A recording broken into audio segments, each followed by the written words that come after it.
복된 주일 전에 함께 오신 우리 모든 성도님들 예수 그리스도의 은혜와 축복이 함께 하시길 기도합니다.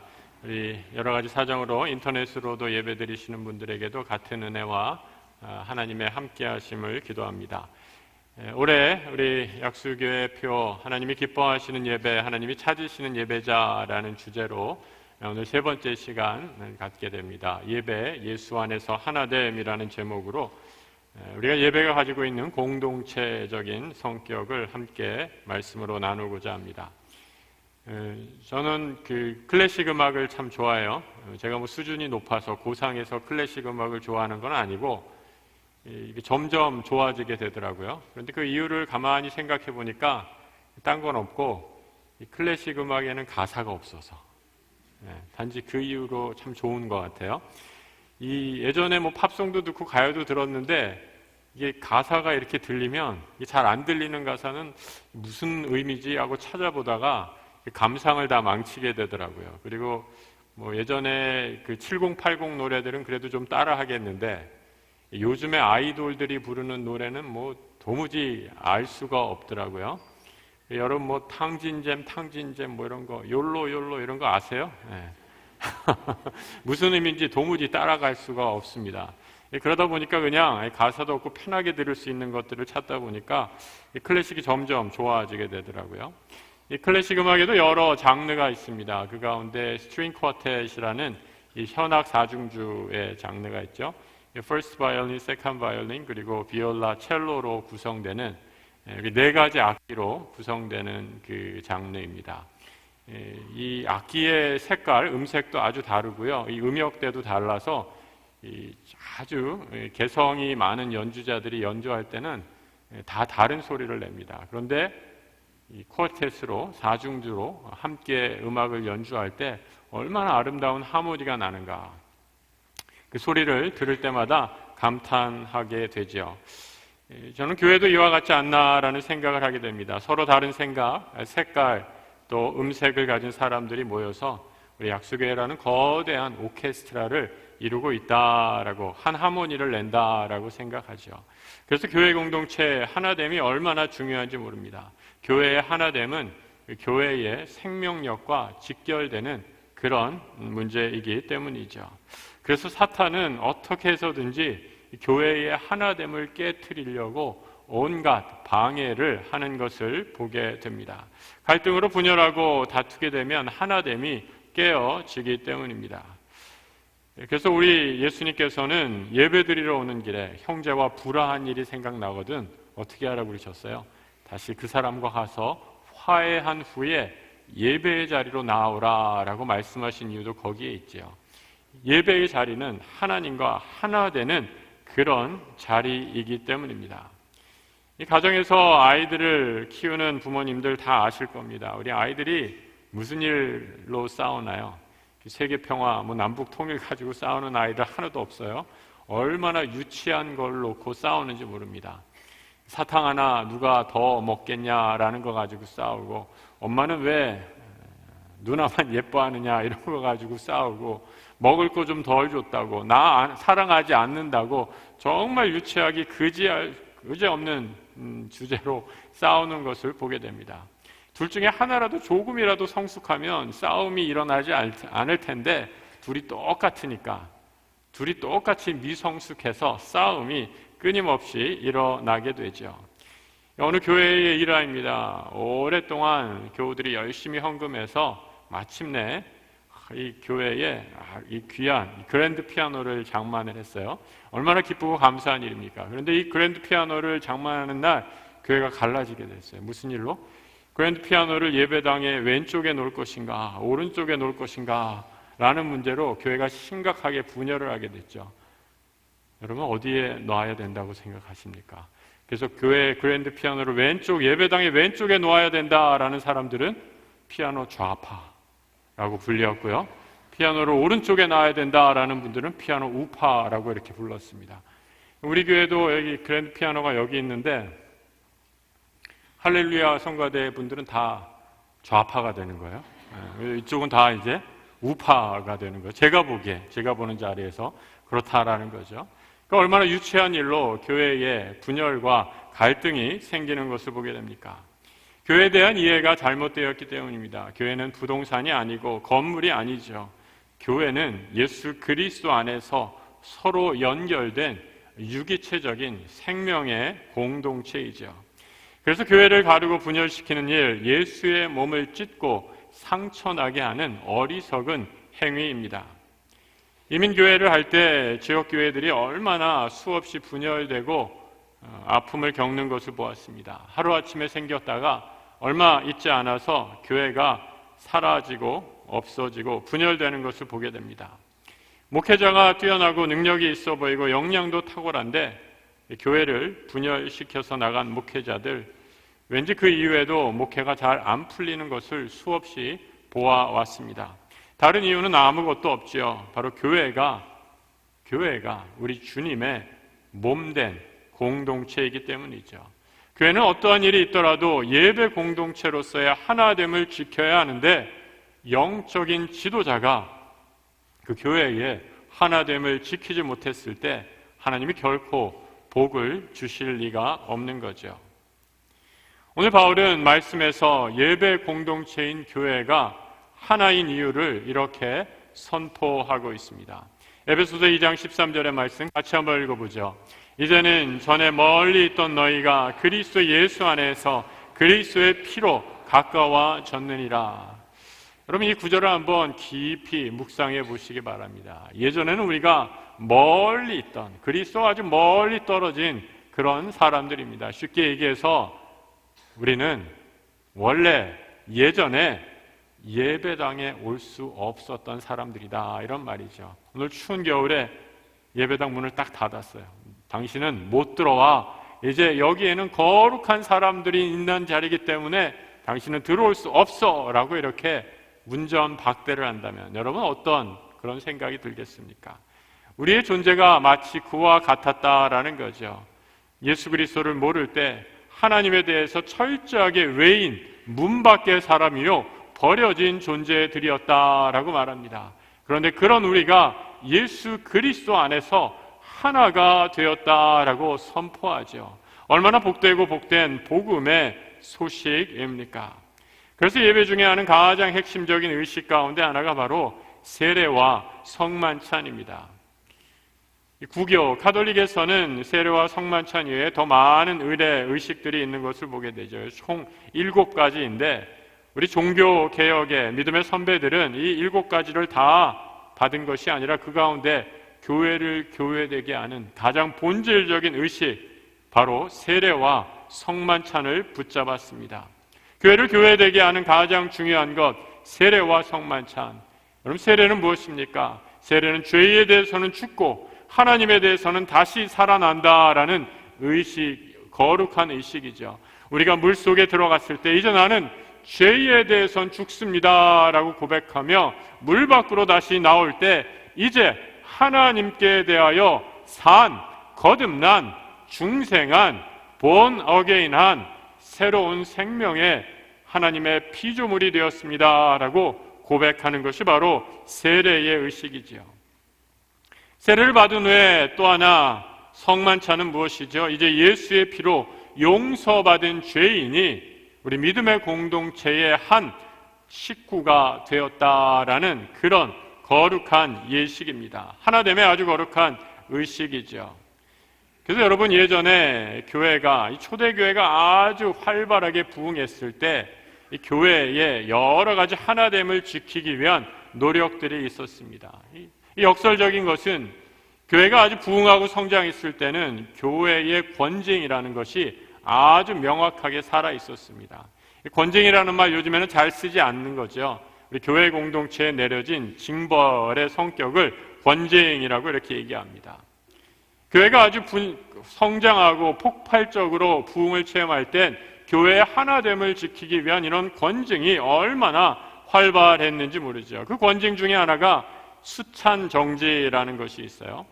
성만찬에 들어오는 것을 금지하는 교회의 공동체의 징벌입니다. 성찬을 금지한다라는 것, 당신은 잠시 동안 교회의 일원이 아니다라는 거죠. 근신하라라는 겁니다. 더 기도하라라는 겁니다. 더 나아가 예수 그리스도와의 생명선이 당신이 지은 죄로 인해 끊어졌다라고 얘기하는 아주 무서운 영적인 징벌입니다. 교회의 징벌이 살아있을 때 이런 징벌은 교회의 거룩함, 예배 공동체의 하나됨을 이루기 위해 행해졌습니다. 1900년대 어느 초에 우리나라의 안동에 있던 어느 교회의 당회록을 보면 이런 기록이 있더라고요. 당회에서 결정을 했습니다. 그 교회 직분자가 여성들이 빨래하는 그 빨래터에 괜히 쓸데없이 가서 기웃거린다라는 것 때문에 6개월 동안 수찬 정지를 내렸어요. 무슨 집사 6개월 수찬 정지. 왜요? 교회의 건덕에 바로 부합하지 않기 때문에 그런 권징을 내렸다라는 거죠. 예수 안에서 한몸 되어 이루어야 할 우리 모든 믿음의 공동체가 추구해야 할 것이 무엇인가? 우리가 예수 안에서 하나 되었다면 이 하나됨의 표징이 무엇인가? 바울은 그것을 화평이다라고 이렇게 말씀해 주고 있습니다. 14절부터의 말씀 우리 한번 같이 한번 읽어보죠. 그는 우리의 화평이신지라 둘로 하나를 만드사 원수된 것 곧 중간에 막힌 담을 자기 육체로 오시고 법조문으로 된 계명의 율법을 폐하셨으니 이는 이 둘로 자기 안에서 한 세 사람을 지어 화평하게 하시고 또 십자가로 이 둘을 한 몸으로 하나님과 화목하게 하려 하심이라. 한 몸일은 예수 안에서 하나 된 공동체가 추구해야 할 것, 화평함, 화평이다라고 얘기합니다. 화평해야 그리스도 안에서 한 몸 될 수 있다, 하나 된 예배 공동체가 될 수 있다라는 거죠. 여러분 화평하십니까? 어떻게 하면 화평할 수 있을까? 바울은 화평할 수 있는 첫 번째 우리의 믿음의 과제로 서로 용서할 것을 말씀해 주고 있습니다. 여러분 기절초풍이라는 말의 의미를 아십니까? 기절, 기가 막혀서 초풍, 풍을 불러온다라는 말의 의미가 기절초풍입니다. 언제 기절초풍하죠? 기를 막히게 하는 제일 원인, 누군가에 대한 미움 때문이죠. 그 인간만 생각하면 괜히 열이 오르고 화가 나고 갑자기 막 뒷골이 땡겨오는 그런 사람 없으십니까? 나를 기절초풍하게 할 그런 사람이죠.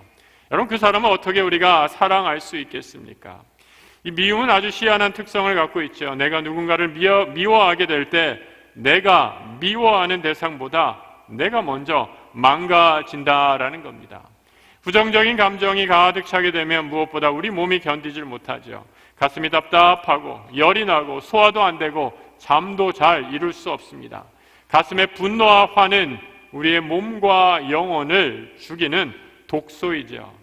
그래서 한 심리학자는 누군가를 미워하게 될 때 그것은 마치 독소에 물린 것과 같다라고 이렇게 이야기합니다. 독소에 물렸을 때 여러분 무엇을 해야 하죠? 시급하게 몸에 있는 독을 빼내야 합니다. 그래야 살 수 있습니다. 그런데 나를 문 독사가 밉다고 그 독사를 잡으러 다니다간 온몸에 독이 퍼져서 죽게 되어 버린다라는 거죠.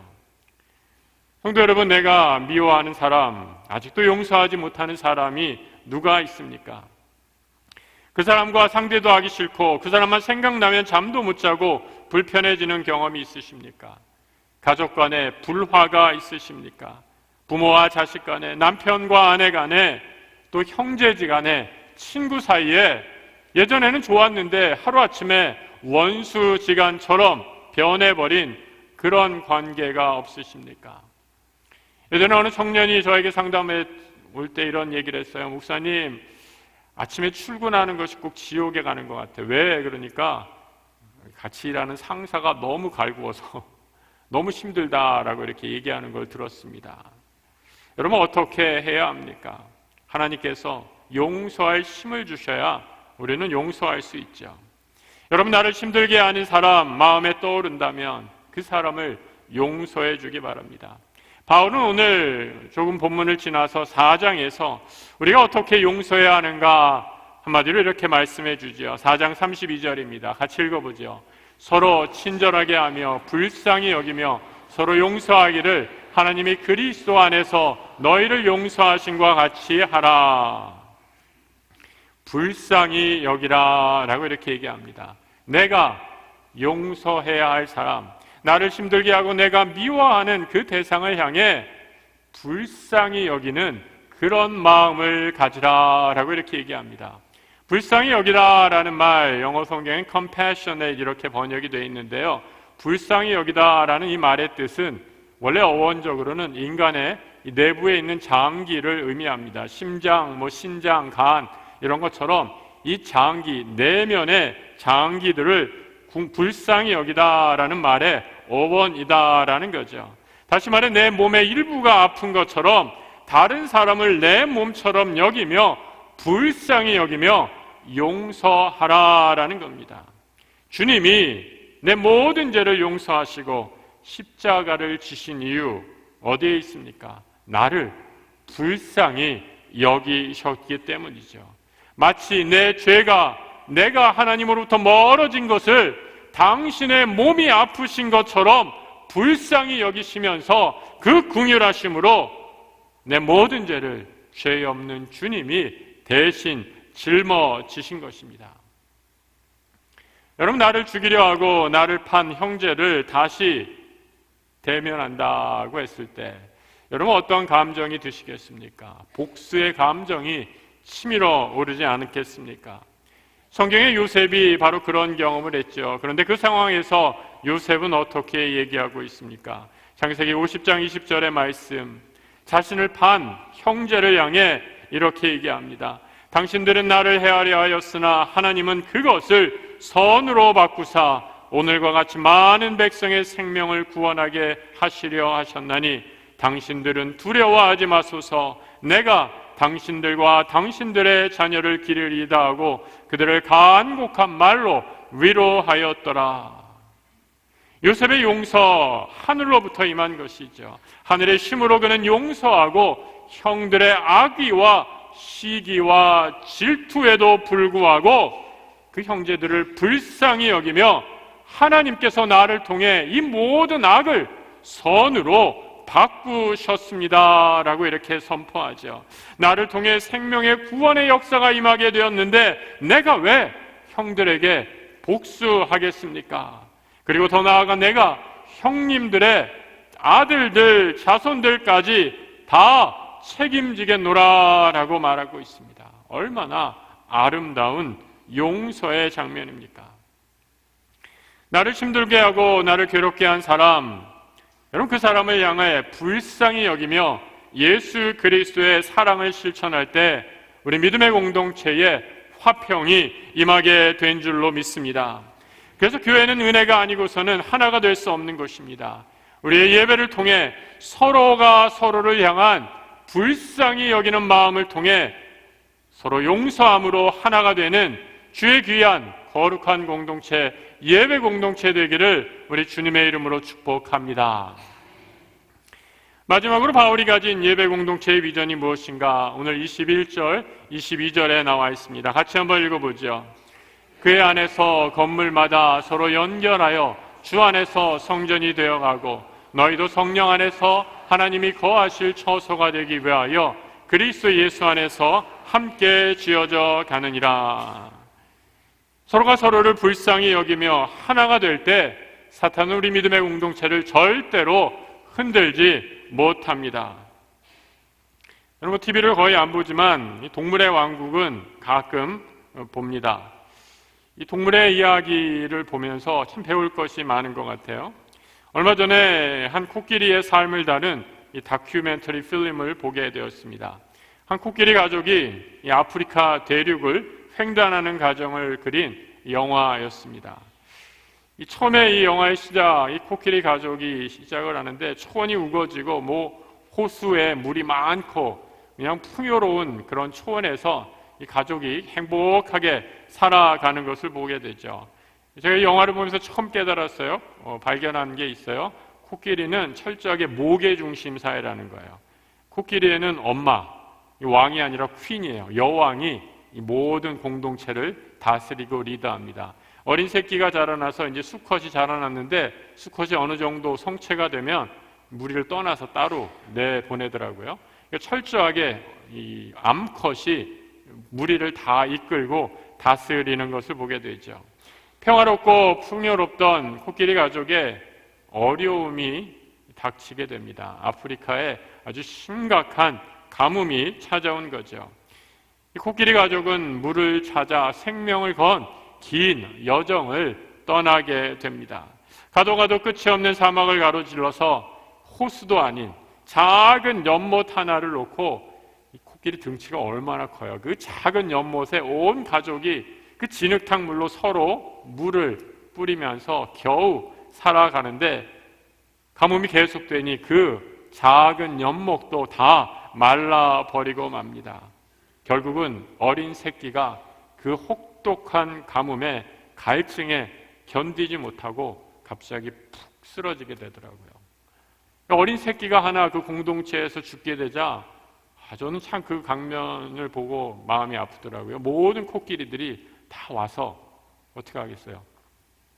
코끼리 아저씨는 코가 뭐예요? 손이잖아요.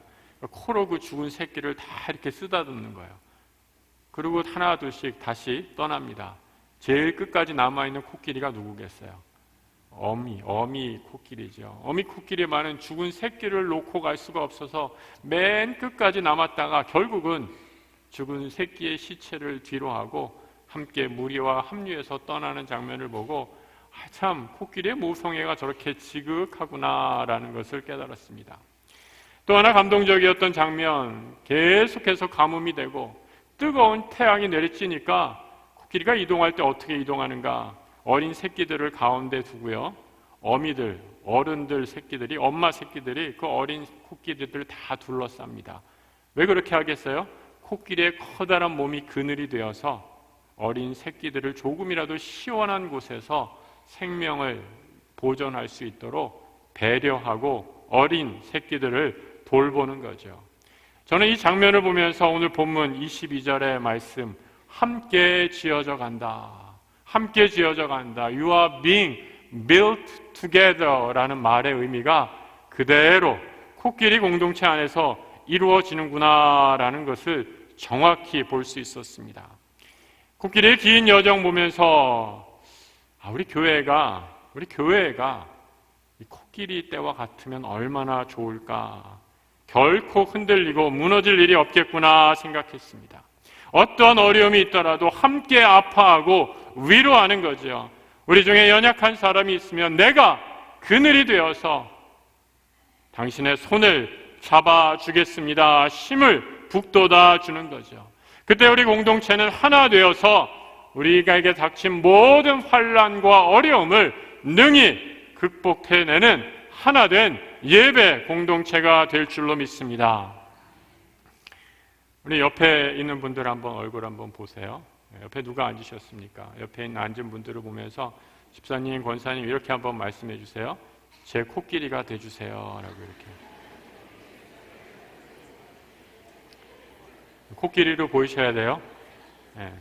코끼리로 안 보이고 나를 잡아먹을 사자로 보이면 큰일 납니다. 네. 여러분, 우리 교회에 이런 영적인 코끼리와 같은 분들이 얼마나 많은지 모릅니다. 해마다 아주 소수의 분들은 제게 와서 이렇게 말씀하시는 분들이 있어요. 목사님, 제가 쭉 오랫동안 봉사해 보니까 우리 교회 올해 어느 부서가 참 연약한 걸 보게 됩니다. 제가 그 부서에 가서 올해는 섬기겠습니다 라고 이렇게 말씀하시는 분을 보게 됩니다. 스스로 자원하시는 거죠.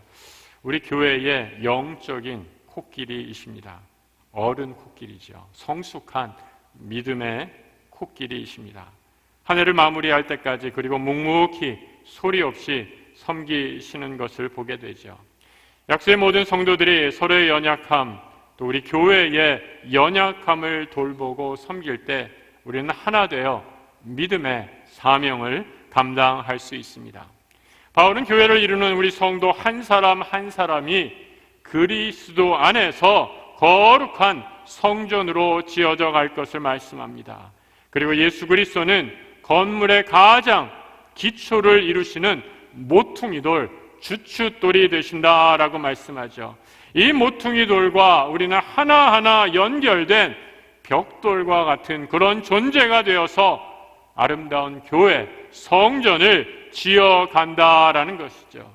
예수님과 우리 성도 한 분 한 분이 생명으로 연결되어 있는 것, 이것을 확인하는 자리가 우리의 예배의 자리입니다. 예배를 통해 우리가 예수 안에서 하나임을 고백하시길 바랍니다. 예수 안에서 주님이 나를 용서하셨듯이 우리도 서로 용서함으로 하늘로부터 내리는 화평의 은혜를 누리시기를 기도합니다.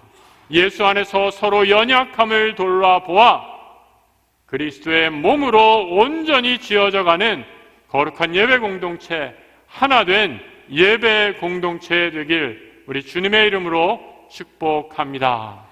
기도하겠습니다.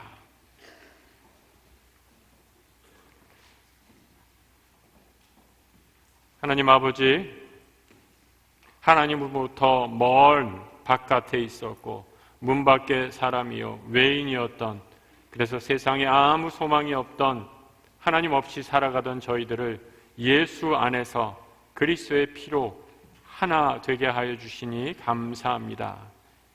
그 무한하신 은혜 누리고 한 공동체 되었사오니 주님께서 우리를 용서해 주신 것처럼 우리도 서로 용서하는 가운데 하늘의 평과 하늘의 화평 누리게 하여 주옵소서. 하늘의 화평 누리며 서로가 서로의 연약함을 돌봄으로 예수 그리스도 안에서 아름다운 성전으로 지어져 가는 거룩한 한 예배 공동체 되게 하여 주옵소서. 우리 주 예수 그리스도의 이름으로 기도드립니다. 아멘.